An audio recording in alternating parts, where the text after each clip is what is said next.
Mən 1969-cu ildə Zərdab rayonunun Bıçaqçı kəndində anadan olmuşam.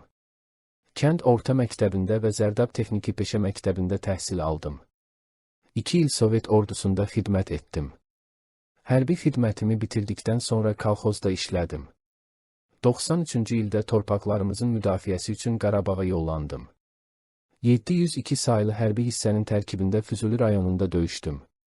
Hissəmiz müstəqil Azərbaycanda yaradılan ikinci hərbi birləşmə idi və Qarabağın müxtəlif bölgələrində döyüş yolu keçmişdir.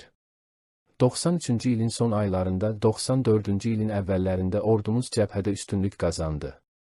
Hissəmiz Füzuli rayonunun bir neçə kəndinin işğaldan azad edilməsində iştirak etdi. 94-cü ilin yanvar ayında aşağı Əbdurrəhmanlı kəndi istiqamətində də ağır döyüşlər gedirdi. Bu döyüşlərin biri mənim son döyüşüm oldu. Ayın 26-sında torpaqlarımızın azadlığı uğrunda şəhidlik zirvəsinə yüksəldim.